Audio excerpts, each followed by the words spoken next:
Halo guys, kembali lagi bersama aku di channel Nox TV. Di video kali ini kita akan melanjutkan series Halo di episode 4 dan 5. Tentunya tanpa banyak basa-basi lagi, still in Nox TV.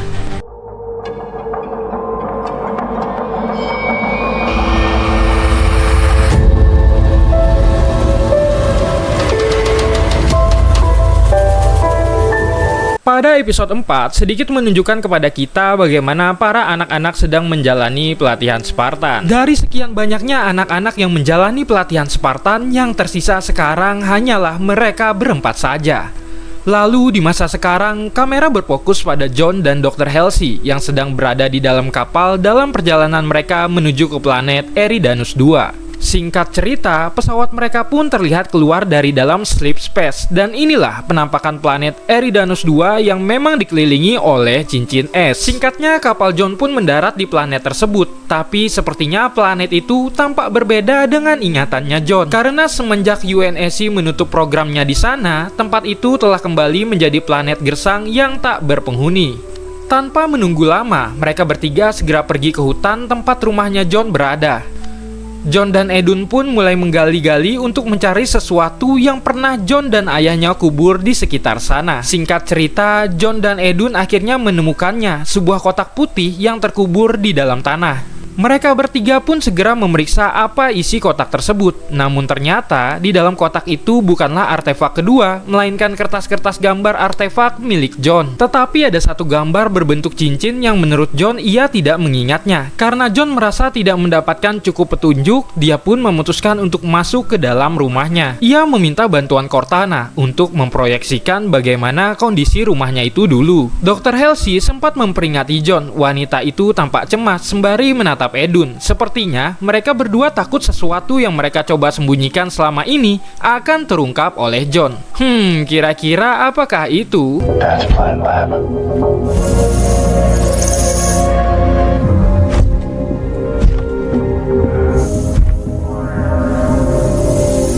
John, come here.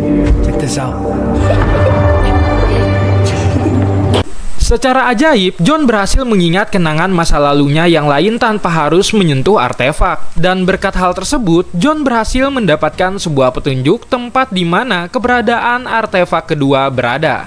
Ketika kecil, ia pernah menyentuh artefak kedua itu yang berada di sebuah reruntuhan.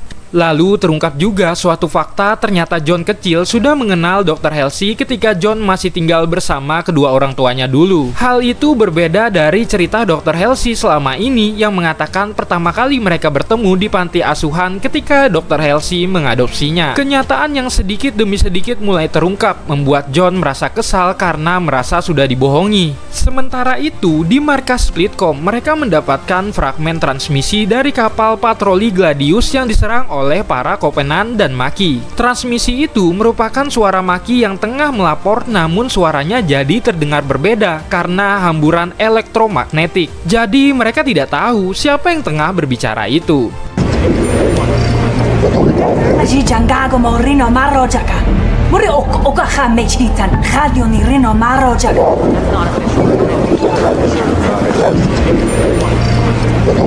Dan di situ Miranda berkata pada ayahnya kalau dia akan berusaha untuk menerjemahkan apa isi dari laporan Covenant itu. Lalu di sisi lain, tanpa diduga, Kai malah mengikuti jejaknya John dengan melepaskan pelet hormon di punggungnya secara diam-diam. Dan setelah itu, Kai merasa seakan membuka matanya kembali dan melihat dunia yang tampak berbeda sekarang.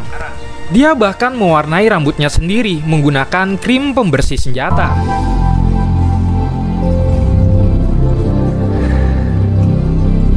Lalu beberapa saat kemudian terlihat Miranda memanfaatkan kepergian Dr. Halsey untuk melakukan penelitian terhadap artefak batu kunci. Dia memanggil ketiga Spartan yang ada, lalu meminta mereka untuk menyentuh artefaknya secara bergantian. Namun seperti yang sudah kita duga, tidak ada hal yang terjadi saat Rich dan Vanak menyentuhnya. Jadi artefak itu aktif bukanlah dikarenakan John seorang Spartan. Lalu saat giliran Kai, Miranda sedikit menyinggung dan mengomentari gaya rambut barunya itu. Anything wrong, ma'am? Okay. Wait! Singkat cerita, setelah Miranda selesai melakukan uji coba kepada tim Spartan, dia segera melaporkan hasilnya. Tak jauh dari sana, Kai yang merasa takjub dengan benda-benda yang ada di ruang penelitian Miranda secara sembarangan mulai menyentuh dan mengambil sebuah senjata bekas kopenan. Melihat hal tersebut, Miranda mencoba memperingati Kai untuk berhati-hati, namun Kai mulai berlagak seperti kopenan dan berbicara menggunakan bahasa mereka. Membuat Miranda sadar jika Spartan tentu saja memiliki banyak pengalaman dan pengetahuan tentang kopenan lebih dari siapapun. Ia kemudian meminta bantuan mereka untuk memberikan kata-kata apa saja yang pernah mereka dengar dari makhluk-makhluk kopenan. Miranda sudah lama berusaha mempelajari dan mencoba memahami bahasa Sang Hailey, bahasanya para alien. Dan dari para Spartan, mungkin dia bisa mendapatkan kata-kata baru. Any sign of ancient ships? You know they're... Dengan melakukan penyamaran seadanya, ketika di pasar, Kuan Ha bertemu dengan kenalan lamanya yang bernama Atu. Atu tak menyangka melihat Kuan Ha yang ternyata masih hidup, tetapi dia tak mau berbicara banyak mengingat Kuan Ha sekarang sudah menjadi buronan. Saat Kuan Ha menanyakan di mana para jenderal kelompok pemberontak yang lain, Atu hanya menyuruh Kuan Ha untuk datang ke acara peringatan mengenang ayahnya Kuan Ha, Jin Ha, yang akan diadakan malam ini. Kemudian pemuda itu pun pergi meninggalkan Kuan Ha. Atu, wait! Atu, wait! Please! Atu! Singkatnya, Kuan Ha dan Foren pun datang ke acara peringatan tersebut dan di sana Kuan Ha bertemu salah satu jenderal ayahnya yang bernama Agatha. Agatha tampak senang bercampur terkejut melihat Kuan Ha masih hidup. Kuan Ha lalu menanyakan apa rencana yang mereka miliki. Namun sayangnya Agatha dan semua orang tampak sudah menyerah dan tak punya rencana apapun. Mengingat Pincer sudah membunuh semua jenderal dan hanya menyisakan Agatha. Wanita itu berkata bahwa penyerangan kopenan di penambangan air berat deuterium mereka telah mengubah keadaan. Para penduduk juga sudah melupakan tentang pemberontakan. Yang mereka takutkan saat ini adalah kopenan. Kuan Ha pun tampak kecewa setelah semua perjuangan yang ayahnya lakukan, cuma ini balasan dari mereka. Gadis itu lalu menuding jika Agatha telah berkhianat dan malah menimbulkan keributan karena berteriak di tempat itu. Tanpa diduga, para pasukan Pincer datang untuk membubarkan perkumpulan itu secara kasar dan paksa. Melihat hal tersebut, Foren segera membawa Kuan Ha pergi dari sana.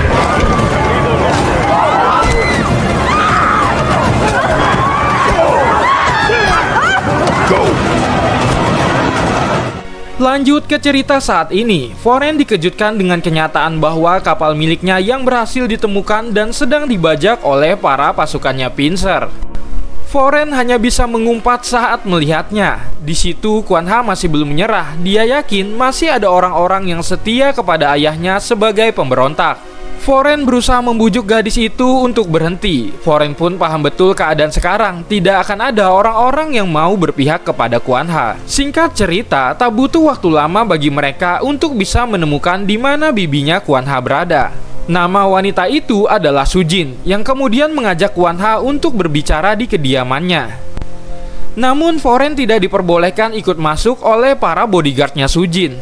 Tidak mau hanya dia menunggu, kemudian Foren pergi untuk mencari cara bagaimana caranya untuk pergi dari planet ini. Foren pun bertemu dengan seorang pria yang bisa mengantarkan Foren ke kota sebelah yang mana terdapat kapal pengangkut barang. Katanya Foren bisa naik kapal itu. Namun nasib malang pria itu, Foren malah merampas motornya dan mengancam menggunakan pistol. Di sisi lain, keberadaan Foren dan Kuan Ha ternyata telah diketahui oleh Pincer. Karena itu, Pincer pun menyewa seorang pembunuh bayaran bernama Franco untuk memburu dan membunuh Kuan Ha. Sementara itu, Sujin memberitahu Kuan Ha bahwa uang keluarga mereka sudah habis. Jin Ha, ayahnya Kuan Ha, sudah menggunakan semua uang mereka demi upaya revolusi.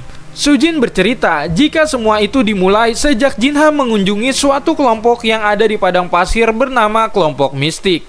Setelah pulang dari sana, Jin Ha jadi sangat berdedikasi untuk melakukan pemberontakan.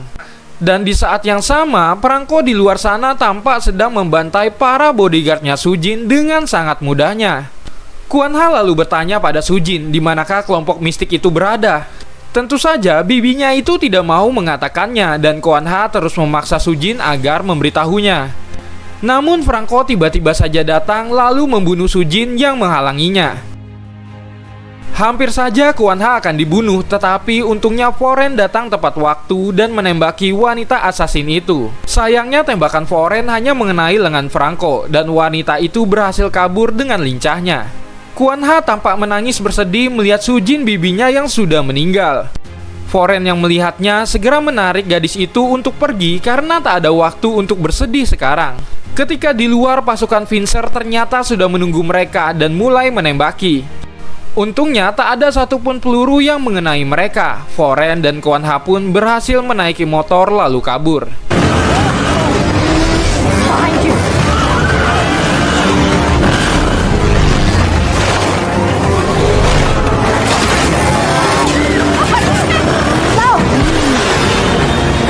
Di markas Splitcom, Miranda dengan dibantu oleh Kai berusaha menerjemahkan laporan kovenan asing yang didapatkan dari transmisi kapal Gladius itu. Berkat bantuan dari Kai, Miranda akhirnya berhasil menerjemahkannya. Setelah terjadi percakapan cukup lama di antara mereka, Miranda menyadari ada sesuatu yang tidak beres. Di sini Kai tampak ekspresif layaknya manusia normal. Lalu di bagian akhir memperlihatkan John yang akhirnya berhasil menemukan lubang reruntuhan tempat artefak kedua itu berada. Dia segera masuk ke sana diikuti oleh Dr. Halsey di belakangnya. Dan tidak butuh waktu lama sampai John menemukannya. Dan dalam waktu singkat, Dr. Halsey dan UNSC telah membangun camp di wilayah tempat artefak kedua berada demi upaya mengeluarkannya dari dalam bebatuan. Kapten Jacob juga ikut hadir di sana. Tak lama kemudian, kapalnya Miranda datang. Setelah turun, Miranda langsung menemui ayahnya itu. Jacob meminta Miranda untuk datang membantu Dr. Halsey. Pria itu juga merasa saat ini adalah waktu yang tepat bagi Miranda untuk menunjukkan kemampuannya kepada semua orang. Singkat cerita, Miranda pun menemui ibunya yang sedang bersama Edun di sana. Mereka sedang melakukan persiapan untuk mengeluarkan dan mengangkut artefak kedua. Mereka berencana akan membawa artefak itu ke planet Ridge, yaitu markasnya Splitcom. Tak jauh dari sana, John tanpa sengaja melihat perbedaan gaya rambut Kai. Dan tentu saja sekarang bisa terlihat raut wajah Kai yang sangat ekspresif. Melihat hal itu, John langsung menyadari sesuatu dan segera memanggil Kai untuk berbicara berdua. Tanpa basa-basi, John langsung menanyakan kapan dan kenapa Kai melepaskan pelet hormonalnya. Kai jujur melepaskannya karena termotivasi oleh John. Sementara itu, di planet Madrigal, nasib sial dialami oleh Foren dan Kwon Ha. Mereka terpaksa berhenti di tengah-tengah gurun dikarenakan motor yang mereka kendarai mengalami mogok. Kwon Ha lalu mendekat dan menanyakan apa rencana mereka selanjutnya. Foren lantas mengatakan mereka harus berjalan kaki ke kota sebelah dan kembali ke planet Rubble besok pagi. Tetapi Kwon Ha tidak mau. Dia bersikuku ingin kembali ke kota utama dan melawan Pincer meski hanya seorang diri. Maka dari itu, Foren pun memutuskan untuk memborgol tangan Kwon Ha pada motor biar nggak kemana-mana. Sementara dirinya akan pergi duluan ke kota sebelah demi mencari apa saja yang bisa mereka kendarai. Lalu di planet yang sama tapi di wilayah yang berbeda, kapal Covenant terlihat kembali ke gua tempat artefak batu kunci pertama ditemukan. Tentunya Maki juga ikut serta di sana. Seekor Covenant melaporkan jika mereka tidak bisa menemukan petunjuk apapun di tempat itu. Namun, Maki merasakan sesuatu di tempat ini yang seakan tempat ini bisa terhubung ke tempat artefak batu kunci kedua berada. Kembali ke planet Eridanus 2, terlihat John menemui Kapten Jacob. Lalu John menceritakan tentang ingatannya bertemu dengan Dr. Halsey di saat kedua orang tuanya masih hidup. John ingin tahu kebenarannya seperti apa dan berharap Kapten Jacob mau memberitahunya. Jacob berkata tidak tahu apa-apa tentang hal itu, namun dirinya berjanji akan mencari tahu hal tersebut untuk John. Tak lama setelah itu, Jacob dan Dr. Halsey segera melapor kepada Laksamana Parangoski tentang ingatan masa lalu John yang perlahan mulai kembali. Mengetahui hal itu, Laksamana Parangoski menganggap itu adalah masalah yang serius dan sangat berbahaya. Beberapa saat kemudian, Edun tampak telah selesai melakukan persiapan. Dia akan memecah kristal yang melindungi artefak itu menggunakan sinar laser hijau. Akan tetapi, baru terjadi keretakan sedikit saja, tiba-tiba artefak itu mengeluarkan gelombang suara super dahsyat yang membuat semua orang di tempat itu merasakan sakit luar biasa di telinga mereka. Gelombang suara itu baru berhenti setelah kristal yang melindungi artefak kedua hancur seluruhnya. Lalu di saat yang sama, di tempat yang jauh di planet Madrigal, Maki pun bisa langsung merasakan sinyalnya. Memang benar, sepertinya tempat itu memang terhubung dengan tempat batu artefak kedua berada. Dan setelah menyentuh bebatuan di gua itu, Maki pun berkata bahwa dirinya sekarang tahu di mana tempat artefak kedua itu berada. John yang merasa tak punya cara lain lalu pergi ke tempat artefak kedua itu berada dan berniat untuk menyentuhnya. Cortana sempat memperingatinya, namun John tak mendengar. Dan setelah John menyentuh artefak itu, dia melihat tentang masa lalunya saat Dr. Halsey ternyata diam-diam menculik John kecil dari kedua orang tuanya sendiri. Setelah mengetahui kenyataan tersebut, John begitu marah. Dr. Halsey yang telah berada di sana mencoba menenangkan John dan berjanji akan menjelaskan semuanya setelah mereka kembali ke Ridge. Akan tetapi, John tidak mempercayainya. John pun melompat dan menyerang wanita itu dengan penuh kebencian. Akan tetapi, Dr. Halsey tentu bisa dengan mudah mengatasinya dengan cara menyuruh Cortana untuk mengambil kesadarannya John. Berpindah lagi ke planet Madrigal yang memperlihatkan bagaimana si Kuan-Ha keras kepala yang tidak mau menurut dengan perkataan Foren. Ia berusaha pergi sambil mendorong motor yang terborgol dengan dirinya. Lalu karena tidak kuat, Kuan-Ha pun berusaha untuk menghancurkan borgol itu dengan bebatuan yang ada di sana. Tanpa disangka, justru Kuan-Ha berhasil mematahkan besi motor yang sudah rapuh sehingga ia bisa terlepas. Kembali ke planet Eridanus 2, John kembali tersadar dan dia tampak sangat kesal mengetahui fakta jika Cortana dapat melakukan hal seperti tadi. Namun secara tiba-tiba hal yang tidak terduga terjadi. Pesawat-pesawat tempur Copenhagen bermunculan dari sleep space dan mulai menembaki mereka.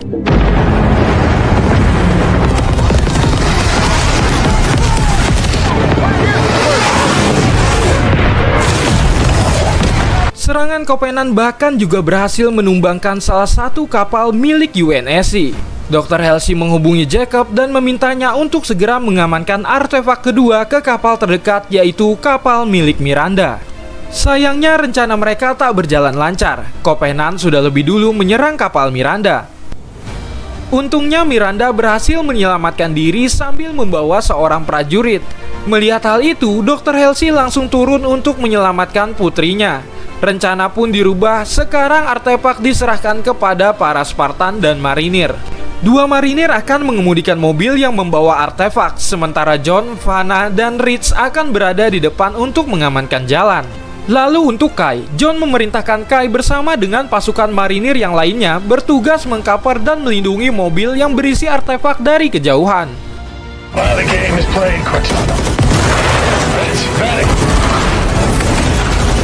Switch to second at 2 o'clock. 2 more flanking right.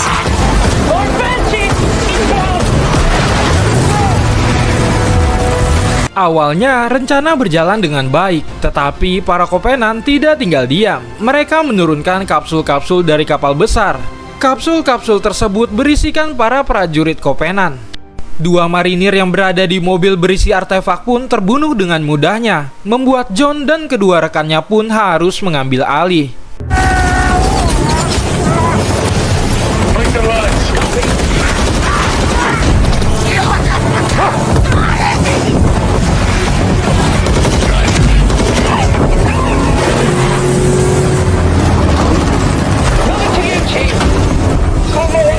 Mereka harus membawa mobil berisi artefak itu ke kapal utama milik UNSC. Drop the ramp.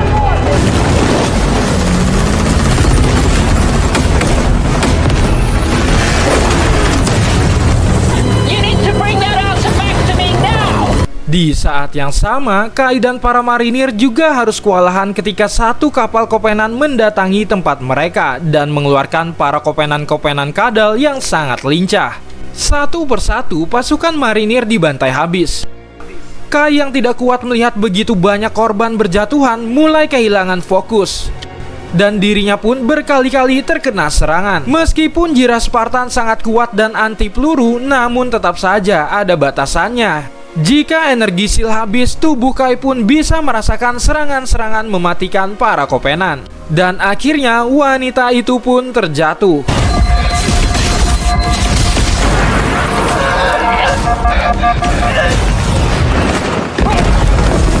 Di atas sana, John yang melihat hal itu segera menyerahkan kemudi kepada Vanak, lalu melompat pada satu pesawat tempur Covenant demi untuk menyelamatkan Kai. Bahkan ia mengabaikan perintah dari Dr. Halsey. Dengan ketangkasan dan kekuatannya, John berhasil melumpuhkan alien yang mengendarai pesawat itu, lalu menabrakkannya langsung ke kapal Covenant yang tengah menyerang Kai dan pasukan marinir. Tak cukup sampai di sana, John dengan segenap kekuatannya pun bertarung melawan sekelompok alien kadal Covenant sendirian, membantai habis alien itu satu persatu.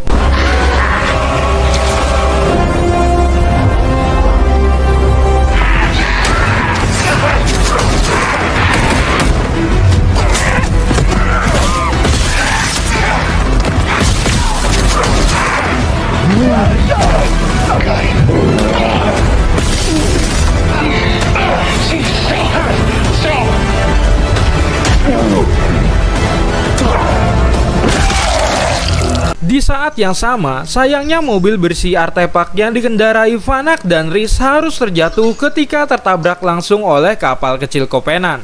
Artefak kedua itu tampak terpental dan jatuh ke tanah. Bersamaan dengan John yang berhasil menolong Kai dari Covenant yang berusaha membunuh Kai, John tampak dengan penuh amarah menghabisi alien laknat itu.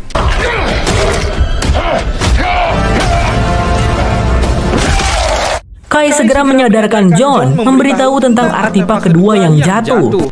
Saat itu juga, John berusaha berlari dengan sekuat tenaga mencapai artefak itu berada. Namun kapal utama Covenant menerjunkan sebuah pesawat kecil yang menerjunkan satu alien besar yang terlihat sangat kuat. Tanpa disangka, alien besar itu mampu membuat Spartan John terpental dan dengan mudahnya mengambil artefak kedua, lalu langsung melesat pergi ditarik pesawat kecil yang punya teknologi alien. John dan kawan-kawan pun harus menelan kekecewaan karena artefak kedua berhasil direbut oleh kaum Covenant. Namun sebelum kapal besar Covenant itu pergi, mereka menurunkan sebuah kapsul.